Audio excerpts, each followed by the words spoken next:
Alrighty, so I think we are all set.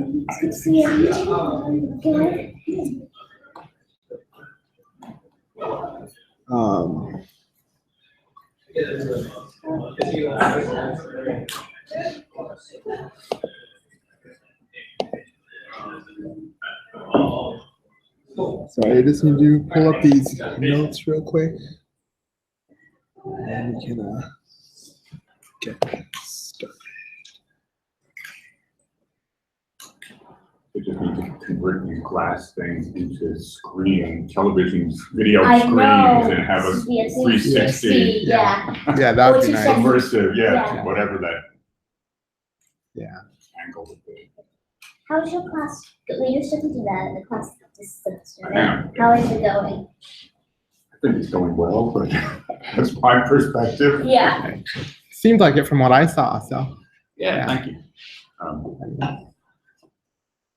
I think it definitely seemed like a lot of the people were invested. They were asking really nice questions. So yeah. A good group of students. Yes, definitely. All right, so I think we can begin. And so I think we should start probably, since there are so many people here today, which is great, by going around and just everybody introduce, if you could introduce yourself and yeah, just so we all know who we are. So I can start. I'm Jay. I'm the president-elect of DDA, and I handle the meeting setup, the emails, a bunch of other random stuff. I'm in charge of planning the Disability Pride Week this year, so that's the main thing I'm doing. And yeah. My name is Ashley Elrod. I'm a PhD candidate in the history department, and I really enjoy doing research and teaching on disability history, and I'm currently serving as the faculty advisor for the group this year. And I'm a freshman. Just add to the listserv. This is my first time here. Yeah. So, Oh yeah, because you were at bottom dollars, right? yeah. Awesome. Glad you could come. Me too. I'm Calvin. I'm also a freshman, and this is my first time here too. Hi, I'm Dan Ellison. I teach through the Department of Theater Studies. I teach a couple of courses. I'm an attorney as well, and I teach as an adjunct, so it's not my full-time gig. It's probably the specific kind of reasons, two specific kind of reasons that I'm here. Is that I've become really increasingly involved over the last several years in arts access issues for people with disabilities, and that's become a major component of one of my courses that I'm currently teaching. I'm going to actually be teaching a course this summer that is, if anybody knows it, that will be specifically about making arts accessible to all people. So, really great to be here. I'm Jenny. I'm also a freshman in studies. I'm Alex. I'm a sophomore, and I'm the philanthropy chair for Podcast Pride. So we've always worked with DDA for as long as I know. I guess now it's Disability Pride Week, right? Yes. So, I'm Margo. I'm a freshman. It's also my first time here. I'm Drew. I'm a freshman.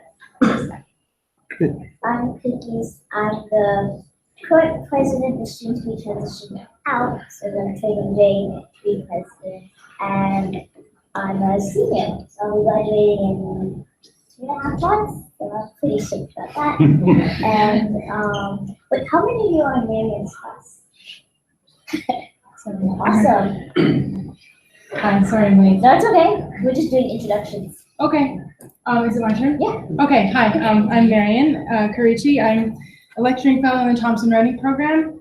So I teach disability studies courses, and this semester I'm teaching a kind of a mad studies course. It's called Modernism and Madness, so some of my students are here. Nice to meet you all. Good to see you. All right, so I think the main thing on our agenda is to talk about some more specifics in regards to Disability Pride Week. So I think the first thing I wanted to start with is to discuss the ways in which we can partner with Pi Kappa Phi and just help increase like the awareness of the event, like with advertising, or if there are any other ways that you think we could partner together, I'd be happy to hear them. So I don't know if Alex, you can maybe talk a little bit about what you were envisioning how we would work together, like what you're envisioning that would look like. Sure. So, yeah, I mean, I know in the past, from what like James has told me and Calvin, is that like we've always basically we want to like work with like what y'all want to do specifically, and like we always kind of have our own ideas. But like at the end of the day, like we feel like we can just provide like a lot of support and like kind of like we do like social media campaign every year where people like on Facebook will change their cover photos and like their cover pictures and stuff. To just raise like awareness of the event in general, like maybe a week or 2 weeks before it. We always do like, and then like we do a pie cap event where we basically just like raise money and have people like buy us the face, and that's been always a popular event that I know of. I have an idea for this year, which I don't know if y'all be into. So someone that works with have y'all heard of like the adaptive climbing? I'm very, very. Yeah, so I have a few friends who were in the outing. It's not the outing club; it's the outdoor adventures, I think. Yes. Yeah, so actually asked me when I implemented Sharon asked me if that would be something that we could maybe have some sort of event with them during Disability Pride Week. So I want to ask y'all if that would maybe be something we could do. And he told me he would talk to his supervisor about it, and so. He does, yeah. Okay, yeah, I mean, we've done it, the first time we did disability awareness with the big guys, that was also one of the events, because I know, like, Nathan very well, Nathan Guinness, and I know Chris, got wall, so we've done it before, we've actually done it twice. Okay, awesome. Like 2 years ago, so but we've always had a close relationship with them, so. Yeah, I can write down names, especially like.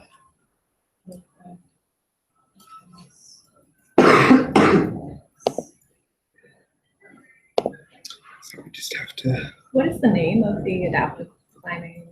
Like, do they have like a web presence so we could look up? Yeah, they do. Okay. So it's called, I think it's the program is called adaptive climbing, and it's basically just at the rock wall. We So, can yeah. definitely. Yeah, And and those are it's just part of. Cool. Mm. I'm gonna look at- But they'll really, the guys that will know, it's great. Yeah. I just thought that was like a really, really cool Just- program that I hadn't heard of until you Yeah. told me about it. And so I thought that could maybe be something to include. So like what it basically is, because I've actually been, before, is essentially they, like, we obviously have to talk about it, but then the advancement they have a special equipment called the wellnet, and it's essentially just a chair that it gets attached to the ropes and up the wall, and so it's for someone who like, physically, can't climb the wall, but they have like the upper arm strength to be able to pull themselves up, so they literally just sit in those climates and then pull on the rope. And I've done this before, and like it's a workout for arms, but like it's really easy. I've like gone up all the way there in this chair. You go like that. That's So awesome. it's really cool. Yeah, so they're on Facebook as Duke Adaptive Climbing. Yeah. And that's like to me, that's a pretty big feasible event. Okay, awesome. And remind me, what are you raising money for? Because I know, because you were freshman last year, so you may have known Jay before. Yeah. Yeah, so what is the like organization that you're raising money for? So our fund is like the ability experience. Okay. So that's what we're raising money for. And that's just like, that's, I guess, like, big influence, like, there. So that's where. Great. Sorry, I'm just trying to. Okay. There's some problem with the Hangout link, so I'm just working on that. Okay. Sorry.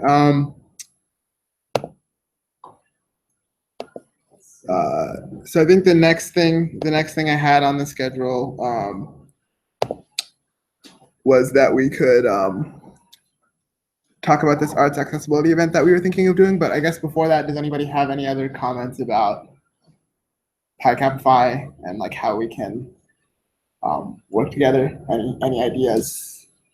Okay. Oh, before you continue, I think it'd be good to be like, just in terms of raising, because what's nice about working with big places, you guys do have a very good presence on campus, so like ensuring that like that people start to know like what DBA is and stuff, and kind of so keep making sure that we like kind of support one another, so it's all like oh, this is really about Paycap's doing, hey, and we do about DBA, we are partnering with them, and so and then also social media presence, last, 2 years ago when I worked with Calvin, we did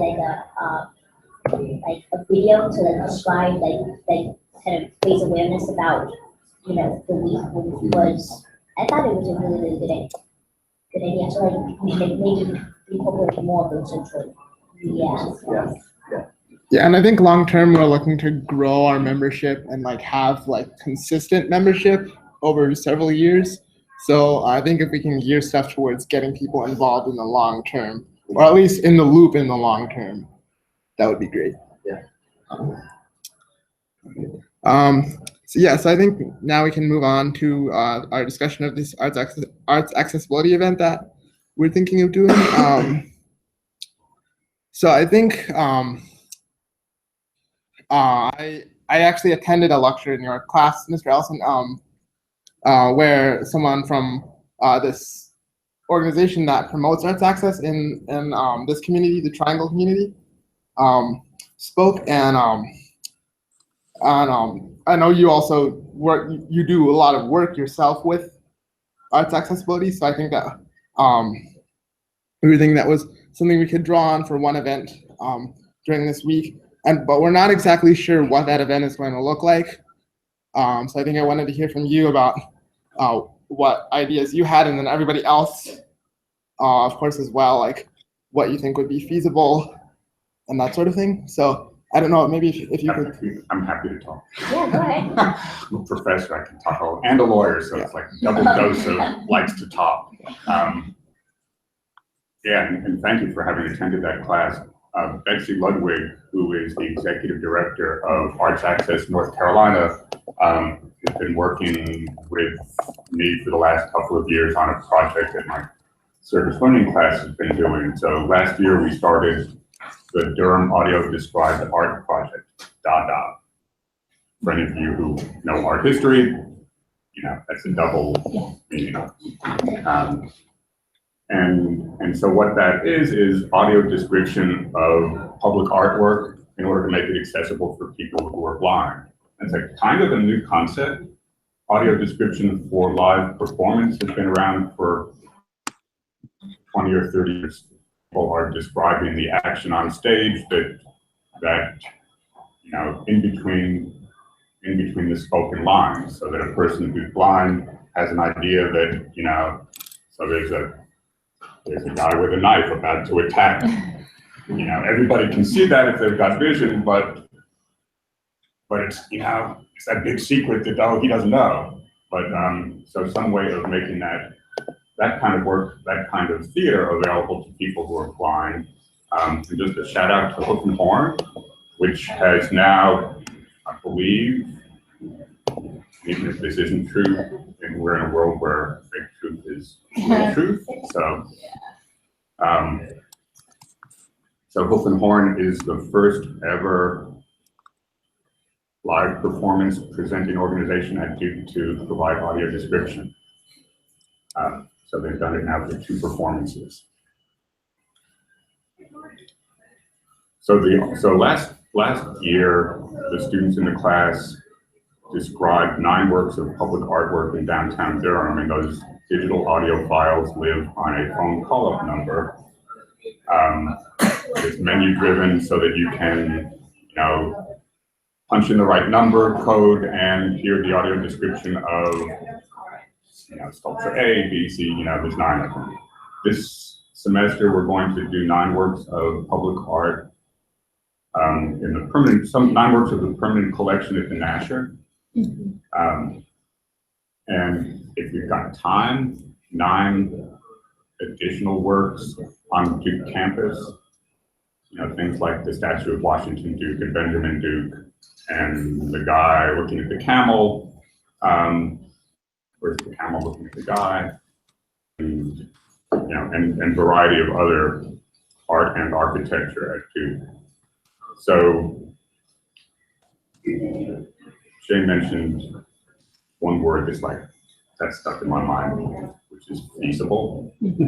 So I think the idea that I emailed you about probably falls into the world of not really feasible. Yeah. I'm, you know, in sort of a short-term thing, which I'll throw out. I don't know if folks. Yeah, I don't know if everybody, I mean, Or so we do have link in our meeting notes, we do have a planning document. So that's where all our ideas are going. Great. Hold on. So the idea it was was, here, hold on. yeah, Sorry. I can just pull that up real quick so everyone Sure. can see what we have written there as well.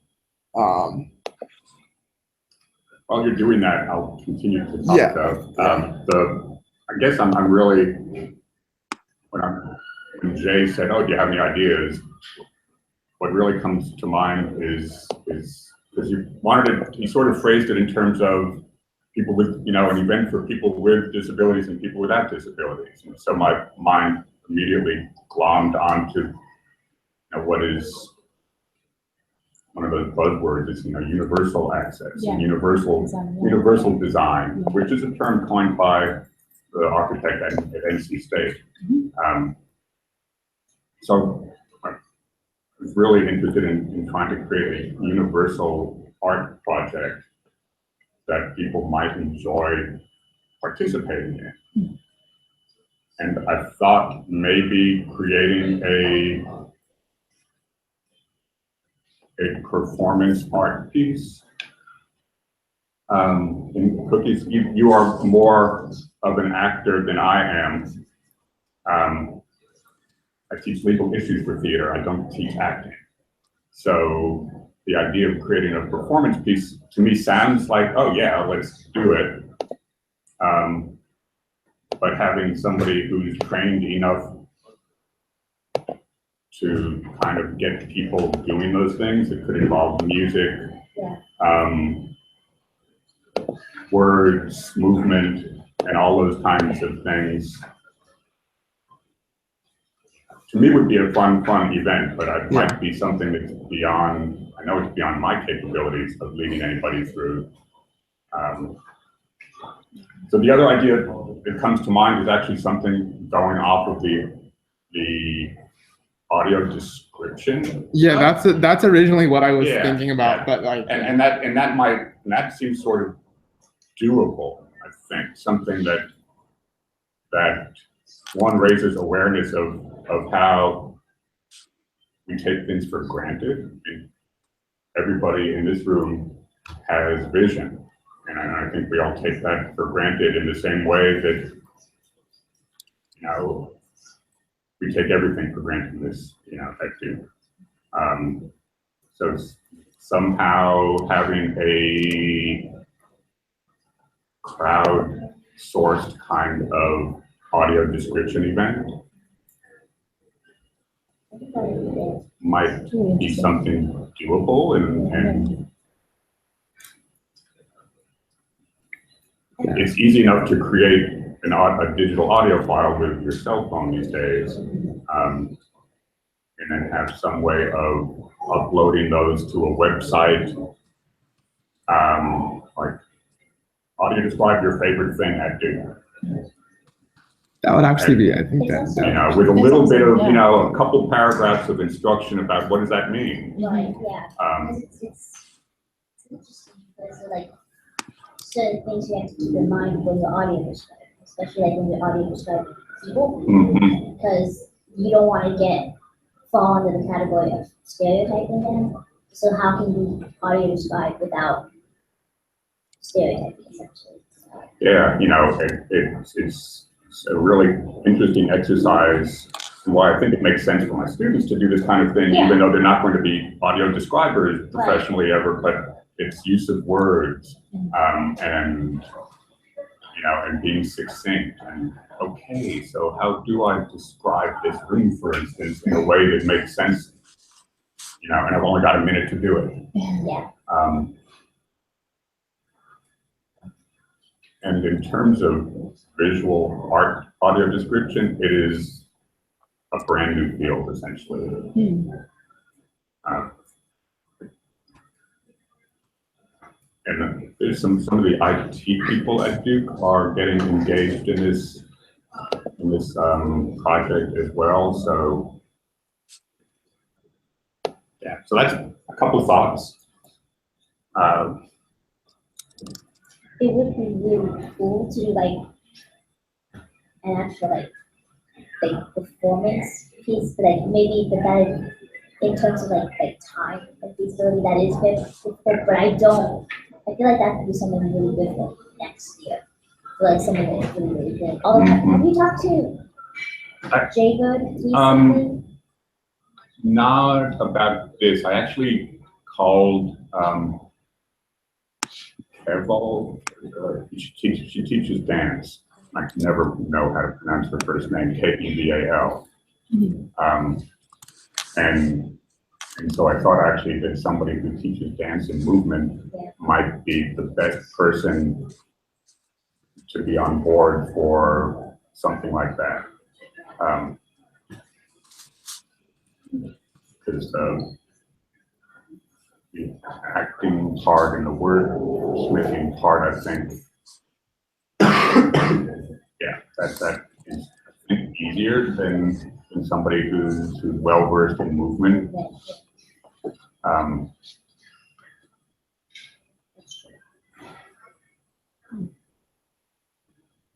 Where do you find guidelines for audio describing? If we wanted to like popularize them. The American Council for the Blind's website, acb.org, I think is their website. Although that might get you to the American Council of something else. What did you say it's called again? Do you know? American Council for the Blind Okay. has some good links on that. Because There really are no, for visual art guidelines, there's no best practices that have really been established yet. Yeah. I have, I can't name something specific right now, but I have just in the past seen references to people who don't understand what audio descriptioning is and think it's funny. And so they like, I've seen someone say, post something on Facebook because they're amused by this novel thing and they don't really understand what it's for and things like that. So I guess that's why I'm particularly interested in the guidelines and how to sort of present this as something that's not just casually done and, but, you know, how you can do. The movie, what was the documentary that you all? Bottom Dollars? Yeah, Bottom Dollars. That had an audio description track running with it. Yes. And actually, when you were talking about the Facebook stuff, that I thought it would be neat if we had an audio description track for whatever visual kinds of stuff was going up on a Facebook page. Yeah. Just to set this, a high mark for stuff like that. And just a little bit of personal background. My mom has been blind for about the last 8 or 9 years and, really low vision for years before that. So probably starting about 20 years ago was when I started to get interested in audio description and learned about it some. And yeah, uncle was just got blind from macular degeneration. So maybe this is personal. Yeah. Writings on the wall someday, who knows? I know that, so the Bottom Dollars that audio description track. So the director who's my boss for work, I think he was doing, I think he wrote the audio description track. files for that, and I know like there was a training, like a workshop training on how to like audio describe, and so I could ask them if there is any documents like that they used to like just kind of keep in mind, because they're always having these types of like workshops just for just for all the coworkers. So. I mean, a lot of the videos that Ruby and Rights put out seem to have them, and they also they do a really great job with captioning as well. Yeah, captioning, so- we've always done captioning. Yeah, I've been telling my students if you're making videos to go and just look at those as examples of how to do it, but in terms of like the technique of creating an audio description, I don't know how, like, 'cause I don't know how to make a video anyway. So, and like video editing, not one of my areas, but I feel like if there were guidelines somewhere, that would be really Yeah. handy. So that, All major release movies are now required under the ADA to have an audio description track. And there's a lawsuit that is in the midst. It wasn't settled. The producers in theater where Hamilton is playing are the defendants in the lawsuit. Hamilton musical? Hamilton the musical. The link that I just posted has that because- on the front page as well. Oh, Okay, wow. because they weren't providing audio description evidently, which is strange because most Broadway productions do have that on some performances. And so would it only be like made available to the person with the visual impairment? They would have to Right, kind so of. so it's a headset, Okay. yeah. And right now, most Broadway productions have that availability Yeah. usually like once a week. And so I was surprised actually that Hamilton wasn't doing that. There's a company that's creating, shut me up when you want to. There's a company that's creating it's going to be audio description that is pre-recorded and will tie into the light cue board for Broadway productions because there's such synchronization of lighting with cues that happens, and that could work, that sort of synchronization that happens with those cues for the lighting is all computerized, and so there's a company that's trying to make an audio description track that is also linked to that kind of programming so that it doesn't have to be a live person, which means that essentially every performance could have an audio description track. You don't have to say, hey, I want to go with my blind mom. Yeah. But you can only go on Saturday, the day that you do That's, it. yeah. I know, over winter break, I went to this like experimental piece on Broadway. It was The Encounter, it was the play. And the entire piece was based on like everyone having headsets. And it was entirely pretty much like narrated by the main guy who's acting, and a lot of it was pre-recorded. So in terms of like, if you wanted to have a performance piece, it might be worth trying to like get in contact with this theater group, because apparently a lot of the pieces they do are very like based in accessibility. That was the impression I got from it. They're based on it. Now, Arts Access is the group that they've got an audio description person that there's I guess a cohort of people that do that work for the theaters in the Triangle. So DPAC has all of their performances have that. So for performance stuff, I think we've got the expertise locally. Actually, something we can't find is the collaboration with the Nasher, which since we're already collaborating there. I wonder if they would allow like the 9 works that or maybe just a couple, maybe as a preview of some works that are going to be audio described to be veiled, and you only get to hear the audio description. Yeah, so it seems like we definitely have several different ideas. So I think one thing I wanted to try and do is kind of pin down what we what we all think is probably better to do. So it looks like we have the idea of some performance piece with like different types of art. We have the idea of maybe making people audio describe things themselves and kind of learn about it in a sort of experiential way. And also to kind of partner with the Nasher and have people without disabilities like experience audio described artwork. Can I add into that? It's also possible to combine the latter too. Yeah. Maybe if you had people coming to the Nasher anyway to experience that, to then also say, now go around the exhibit and record one file on your phone of one artwork, and then it's like a crowdsourcing. Yeah. Oh, cool. That's actually, Mhm. yeah. Or even if they like are still playing with it and figuring it out, still in that experiential Yeah. quality too. Or even with that,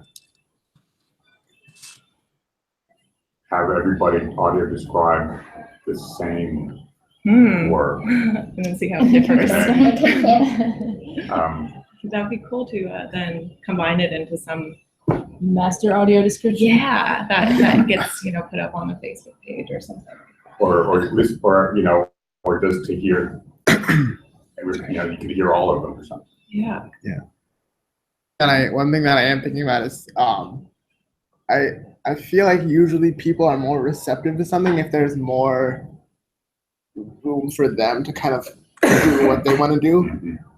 So I think if we're thinking about something along these lines, we should really, I feel like it might be better to like allow people to describe whichever works they want to, or even like expand it to Duke's campus, like we were saying, maybe, and have them describe something like on campus. I don't know what you guys think about keeping it open like that, or how you think that would work. What's the date of Disability Awareness Week? March So it's 27th March through 20th. 31st. So it's that last week in March.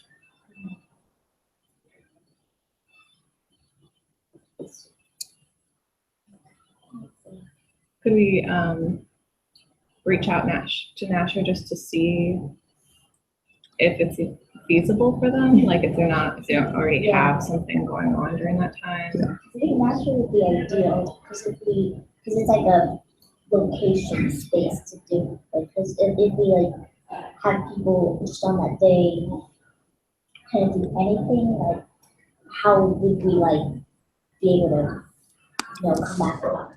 Basically. Whereas like at Nashville, we can like reconvene afterwards and like talk about it. Forget the exact title, the guest services person to Nasher, Myra, got married, so I don't know her new last name. I hardly knew her old last name. But Myra is really interested in arts accessibility issues at the museum generally. They don't have a lot going on there yet.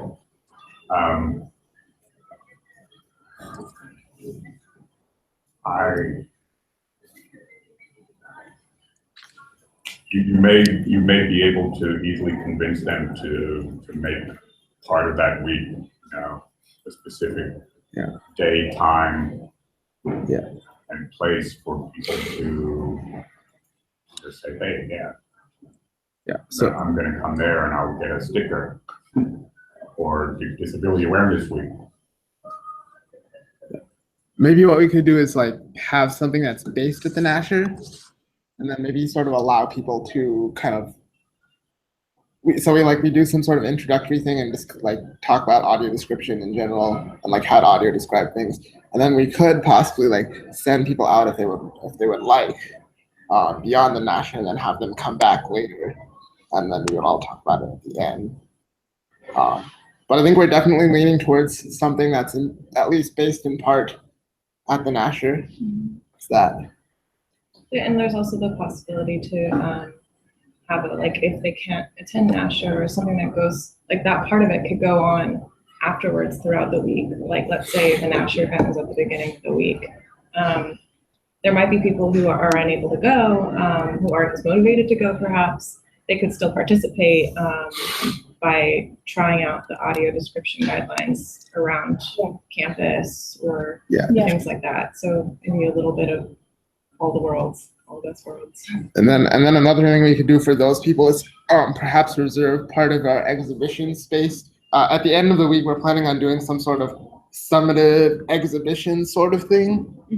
So we could have people, if like they've described something and they weren't able to attend at the Nasher, they could like showcase their work in some way at this exhibition at the end of the week. Where is the exhibition? So we're looking at having it in West Union. Okay. Do you get it for like a couple weeks or something? I was thinking we were just yeah, no, I was thinking that it would be like an actual event that people would come to, but that is an interesting idea of having it up for. Because I heard recently that, for example, the Rubenstein offers a student wall, which I didn't know anything about. Maybe I'll do. But I've had friends who installed exhibitions there, and so a friend of mine just has a ton of photographs from her research of going around New Orleans and studying the food markets there, and she's like tons of like street food culture stuff. Don't you wish you figured out that research? I'm quite jealous. Yeah, she's great. But she just put up her exhibition, and she got a little bit of help, but they put up like 24 photographs. It looks great. And it stays up for like a month, I think. Which is, I didn't even know that option existed. And so that's just a wall, or it's a sort of space as well? I think it's just a wall. Okay. Cool. But that gives a little bit more permanency to some of, if people end up producing things that are visual, that can be displayed. Yeah. Like that would be cool if it could stay up for longer. Yeah, definitely. And I'll add it to the notes. So that's actually a useful segue for me to invite my students to talk a little bit about their projects, because I've been kind of with increasing urgency telling them to come to these meetings because of the fact that Lauren offered last meeting to help my students exhibit their activism projects that they're planning on contributing to Disability Pride Week. So they all have different ideas, but some might be doing videos and some might be doing like photo gallery kind of things. So if we can include them in the exhibit. Oh, yeah.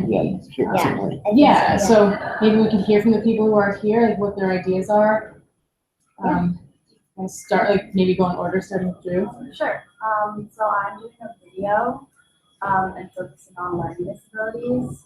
I think I'm assuming like researching to how much I want to present it, and I think that part of it would be interviews, just because I kind of focus on dyslexia, but I know it's a very broad kind of spectrum. So I think with like people with kind of levels and parents and teachers and people that help with students with dyslexia, and like that's kind of interviews at the same to the general questions, and then also trying to create some kind of simulation just so people can sort of visualize the mindset of someone with a learning disability. So it's kind of like similar to like the audio description, but more like coming out policy much more the visual side of it.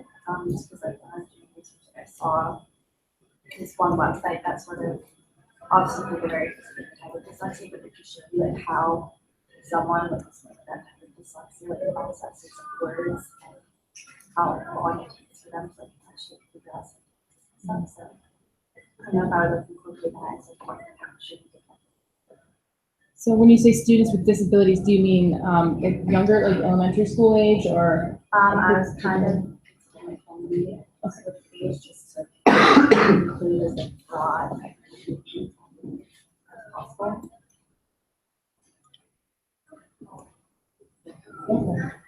Mine is a bit more of a social media campaign, but I don't know if people know the ALS, Facebook challenge. So my goal, I have to specify it a little, but it would mainly be to just be fighting mental stigma on campus and trying to break down the image of like the perfect, have it all together dude student. And so the hashtag would be fight stigma, and then I would start it with a picture with boxing gloves and then like tag people so that I can spread around. And I think I would have multiple people starting, like sending out a picture so that I could reach like a wider, like a larger number of students. And I would attach an article as well for my message. Mine has to do with like mental health and like mental differences, specifically regarding like, Asian Americans on campus, especially because I think a lot of like campaigns for mental health and like things like that sometimes like just inadvertently exclude minorities. And it is harder, I think, for certain minorities on campus without that much of a voice to kind of like seek help if they want to, where I think sometimes you might feel ostracized. So I was planning on doing a video, but I'm not too sure about that now. But I do know that they're like the coordinator for like the CMA. She is pretty involved in like Asian Americans and things like that. So I might talk to her. I was planning on writing a short story or short stories about looking at the perspective of people with mental illnesses. So I'm not sure how that would work for disabilities based. It's going to be like. It would be about getting readership, Yeah. right? So I was thinking of like publishing it in one of like these Yeah. magazines Yeah. or something like that. On these stores, are you really fictitious or are they based on? Well, I plan on like interviewing and doing like research on various illnesses and then trying to be like as accurate as possible. But obviously, I don't have any mental illnesses, so but I'll try to like stick to the just be like as accurate as possible. Oh, no, I'm just trying to figure out how that could be like to reach like a big audience. Like, I don't know if it could be like like a monologue that filmed or something, so it can be like how many short stories are you doing? I'm not sure. Okay.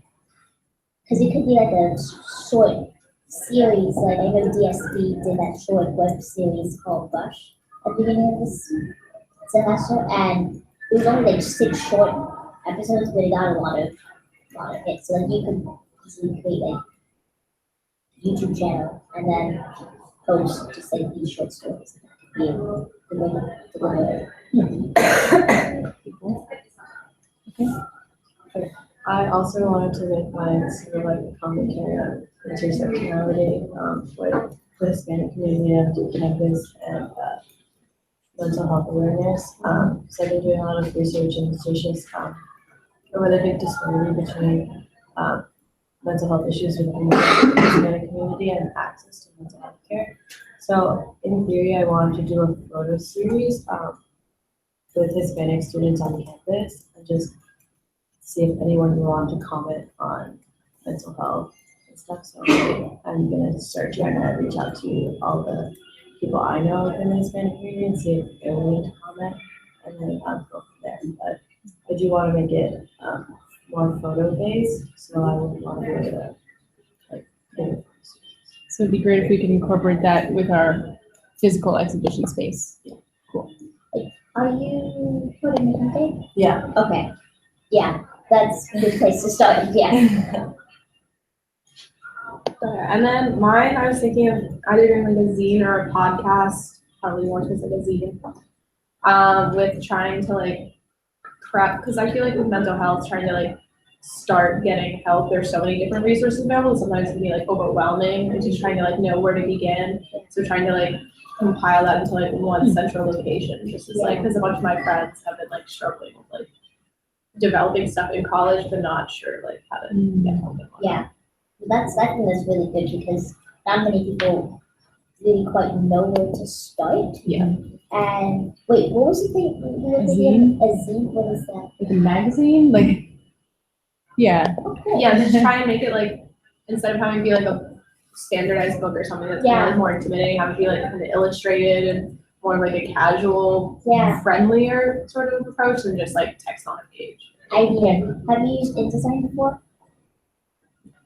That's a good, It's like software that'll help you like create the aesthetic look of your zine. Yeah, it's really cool because it's on Adobe Cloud and you can actually get the cloud for free if you're a Duke student. And like you can easily download it on Mac or you can go to the Media Lab and open source Lily and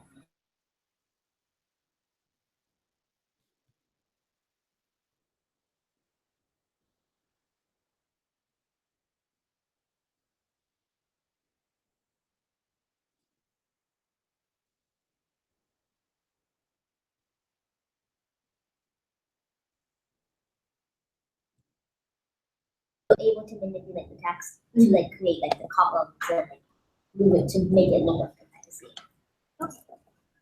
And potentially, like we could even have it so like we could print out, the pages and like have them displayed in this exhibition so that people can like look at it on the wall or something. Or like have like a few copies out for people to look at.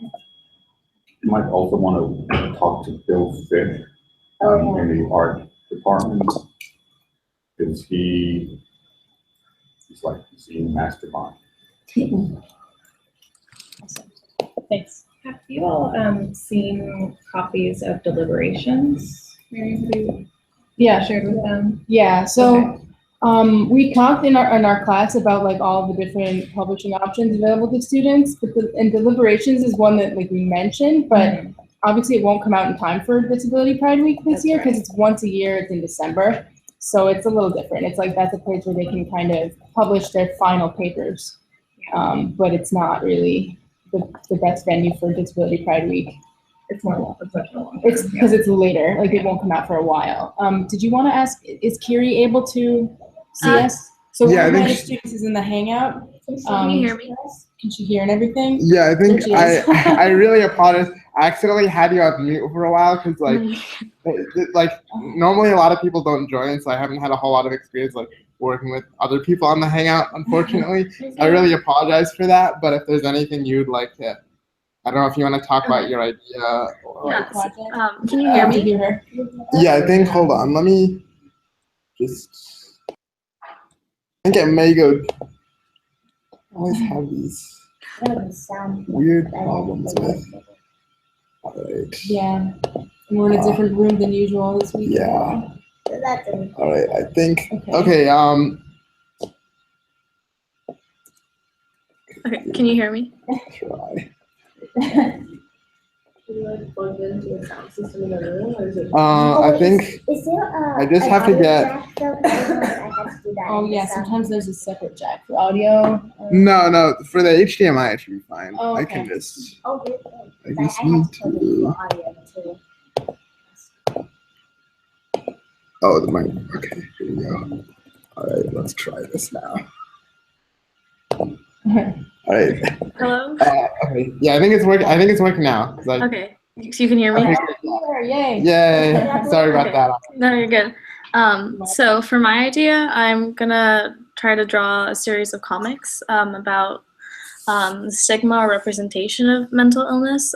So I've looked at like a couple of forums online where it's like asking people, like people with mental illnesses, like what are you most tired of like people asking you or stigma. And so I'd focus around those ideas in the comic, and then to like disperse it, I guess.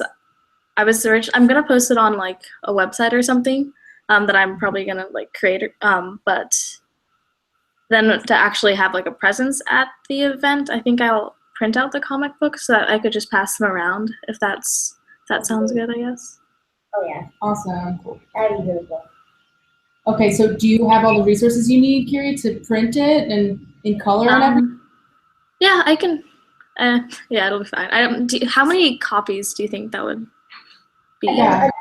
Another thing we can do, which is with I told Alexis, was we could also do the same thing and print out in big. How many comics? Oh, so that you could. It probably would be maybe. I'm not actually sure. A minimum of probably like 2 or 3. It might Okay. just be 2 or 3 though. Yeah, because what you could do is you could print them like in big, And then you so, don't. Okay. so many copies, Yeah. and have them, on display. Okay. Yeah. Yeah, that sounds. Yeah. Yeah. Yeah, that sounds a lot better. Student wall. Yeah, Yeah. All right, cool. that's cool. Great ideas. Good. No, awesome. So I'm gonna turn my volume back down, but if you have anything, just put Just it like in put your hand up or something. Yeah. Okay, thanks. So there's one thing I just wanted to quickly mention. Anyone who's like, or you said you were doing, you wanted to try to do a simulation, right? So the one thing that gets just it varies. The one thing that just gets a little bit iffy is that as in making people understand that these simulations obviously it's not gonna like it's gonna be like a step to understanding, but it's not gonna like truly like understand the experience. So that should just be like kind of a footnote thing. Okay, I definitely explain before and have people like with dyslexia kind of discuss things so people understand like, this isn't, yeah, like, I don't really generalize it or Yeah. like jump in kind of stereotypes. Awesome. Yeah, that was just only thing, but yeah, then I think that kind of All right, so here is everything we have so far with that. So before we continue, I just want to ask Alex a quick question. When do you normally think you're gonna have your Kappas? It doesn't really matter. I think we usually do it. I know you normally do it on a one, Yeah, I think. yeah. But we're flexible. But, Okay, yeah, because I think what we should do next, and I really think doing the adaptive planning thing, I think that is very important too, and I want to like, being knowing and date like that will also like set the presence for also scheduling everything else, and I don't want to like have two events, and I don't want like Yeah. like I want you guys to have like your afternoon where you do stuff, and then we don't have to worry about anything else in the evening. So yeah. Yeah, I can definitely. So I'm not sure the full schedule Okay. of how we did it last year, but I can talk to James like today and get like a full picture of how he did it and how Calvin did it as well. But yeah, I think you're right. I think our like 5 it's usually on Wednesday. Yeah. And we usually do like I think on the last day of the week, right? We usually do the pleasure walk only on like accessible pathways. Yeah, so we're still looking to do that, and actually that's one thing I wanted to ask is, so did we discuss that we were gonna take it for that a couple of days before the week? Is that what we were for the pledge to do the walk? Yeah, Oh. I believe so. Yeah, we had said Yeah. that. Yeah, so Work on that. We the, have to do something earlier, Yeah, yeah, so the week like- before. what we've done, with you guys is we both, KICAP and BDA, we tabled together to get people to pledge, like, I know Calvin was really nice for, his sophomore year, and we got people to like sign, and that's when we kind of did the photo campaign. Yeah. And, we were thinking of doing it, just cause, I don't know, just 'cause some of people might be going on that point of like getting people to start signing at like that Thursday and Friday before that week, if that would be possible to like get you guys to, all you guys to like help together. Yeah, if we decide, and I'm put on board with that. And I think we were planning on making another board this year again. I think we made one last year as well. I think that's so we could definitely help out with that.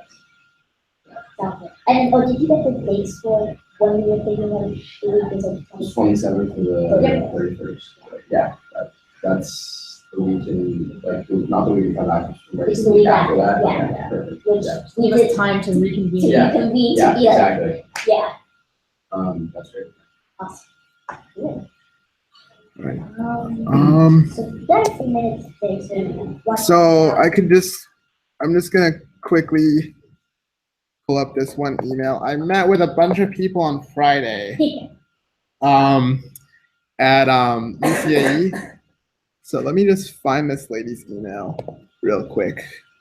Hold on. So first I met with Laurel Royer, who does like reserving spaces and stuff. Okay. And then I also met with some other people from UCAE, and they suggested some other contacts that we could use. Here we go. But yeah, so this is what we need for every event for in order for us to get the space reserved. And I think the biggest thing that we really need to figure out, and probably the hardest thing to figure out, is how many people we should expect to have, or how many people we should say that we're going to have at our events. So I don't know in the past, like how many people you had just on average at an event during the Disability Pride or Disability Awareness Week, or how many people you think we would have this year? So it Yeah. varies because there's always like a big like fluctuation and stuff. Yeah. And like there's some events like Accessibility Matters Day, like you can't really like, it's not like a specific race, it's just like a day that people like do things. But like for the Adaptive Farming Day, let's see, because if we combine like people with DDA and assuming like you could come out to support. Then you could say like usually if someone, so we have, so let's see, the events we have where we had speakers, right? Yeah, I can We're pull gonna up. have potentially the master thing. I would honestly say 20 is probably like 20 is usually a safe number. We've talked about this before. When we're reserving space, it's sometimes better to have the smaller, more intimate locations, and then if it goes well, the room is bursting, right? Yeah. And it's just and it just is a better atmosphere than having like too large of a room being like Yeah, like Bottom Dollars was good because it was in that room and everyone got to spread out. Yeah. Yeah, I think especially in light of the fact that we're going to be working with Pi Kappa Phi, I didn't know, like, I figured because we're working with you guys, you'd probably be able to get more people to show up, but so I guess we're still thinking 20 then is a pretty good number. It's always safe, better. Yeah. I don't know, what do you think, Alex? So if it's like is this for the Adaptive Farming Day or? Like this is just in general, we need, for each event, we need to figure out how many people we're supposed to have if we're reserving a space at you. I mean, we have a lot of guys that are. how many guys in general do you have that are like if you think about any events that you had with a lot of guys that have been at the community, you would say? I mean, I think we could get like, if y'all wanted like 40, but like maybe 30 to 40. Yeah. Single day of the week. Oh, yeah. Like something that's, we could definitely. Yeah, so then, because then if you add to that, This like, is our biggest, like, semester, so. yeah. So I think then if you add to that people that aren't in Pi Kappa Phi that would be showing up, that would definitely be like around 30. So I'll go ahead and when I start putting all this information together, I'll go ahead and put in 30 for all of the events. Adaptive planning though might just be, just because of like Smaller space. it's a small space. I think we should aim for small. And that's, And also safety hazard too. Like, no one would really expect 30 people to be at the rockfall at one time. Yeah, and then so that's in. So I guess I would need to look into reserving a space in Wilson. Oh, that's So, gonna be fine. I mean, it's gonna be fine. It's not gonna be a problem because we've always reserved one of like the classrooms on that second floor, and usually like Nathan, the head guy for outdoor adventures, like if you get in contact with him, he's usually really good about helping get a group there. Okay, great. Cool. Yeah. So I think If the event at the Nasher comes off, I will make that a requirement for my class too. So that's Okay. 18 students, most of which would attend. so. Should we make that 40? Then should we put that up to 40 for the Nasher? Or just keep it at 30? I would say disability and make more to come, then that's Yeah. great. Okay. Yeah, Yeah, but Yeah. it's like the size of the Nasher isn't gonna change. Yeah, that's So, true. So Yeah. that is true. It's just for the purposes of filing the paperwork that Laura Royer needs to see. Yeah. So I think the last thing, we could just go over some action items from the meeting. So I'm definitely going to start putting all that information together that I showed you that's in that email for all of our events. Reaching out to the Nasher and reaching out to, I guess, Wilson Gym as well to reserve the classroom. And I would talk to the guys and the list that I had. Okay. I put this email on the notes. He's always been very good at it. Yeah, and I don't know if maybe it'd be better if you were to contact him because you already have like a rapport established. Okay. Yeah, just kind of yeah, and then I will also be looking into partnering with these other organizations that are listed here in the planning document for the speaker and for the screening event. So yeah, I think that was about everything that needs to get done. I'm just going to be doing a lot of contacting people and yeah. Anything else that I missed? We can also just keep in communication at future meetings about the best way to feature student projects. Yeah. When it comes down to actually doing the projects, your work can change a lot, right? Yeah. So we'll just keep touching base and see what could end up being, a social media or an online thing, what could end up being going into a developing exhibition if we're able to get that together.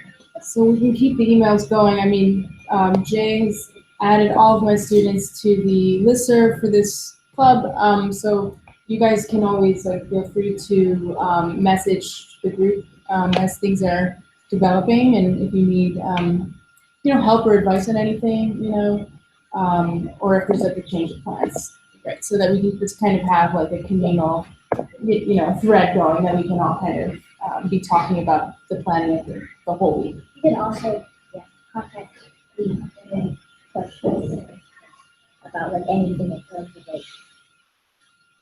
feasibility or in terms of what's being questions on what's appropriate. think Disability Alliance is the group specific to students, or is it broader than the entire community? It's so we've had one grad student come to the so it's not just not just undergraduates So it's not looking to staff. What was that? It's not reaching out to staff to do. Well, I'm here. Ashley's here. Yeah, I mean, we're trying to plan ways to make it broader, and it's been sort of my goal to develop this club and see a more persistent membership. I'm trying to get my own students involved, and I've been kind of trying to gather the names of faculty members who might be interested in disability issues, and to have a sort of working group just among faculty. Yeah, so this hasn't really gone anywhere yet. Yeah, exactly. And so I can update you about that. we can talk after, because I do want to be more inclusive. I want to create a space for a faculty disability initiative, which I'm not sure how involved in this club they would get, but I think, and it's come up in some of our previous meetings that there's a lot that we can do to make our teaching more accessible, and just having that be part of faculty training.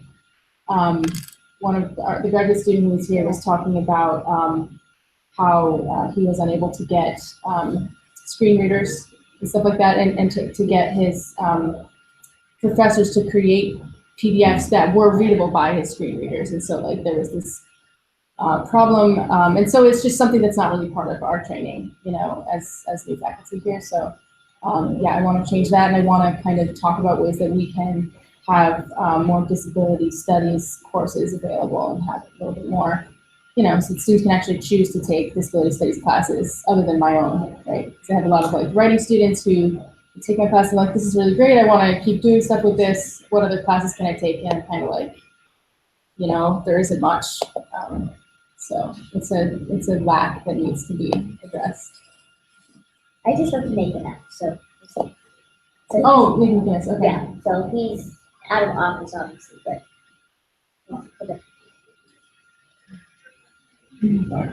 And does anybody have any questions about using the Google Hangouts thing? I know I'm definitely gonna be more prepared next meeting with like making sure that everybody can be heard. But yeah, because we do want to make it as accessible as possible for everyone. So are there any questions about like connecting remotely or anything like that? Okay, just wanted to make sure. If you have any questions, please definitely email me or like suggestions or anything. But yeah, all right. I think that's everything. All right, well, thanks for coming, everybody. Thank you. Thank you. Yeah.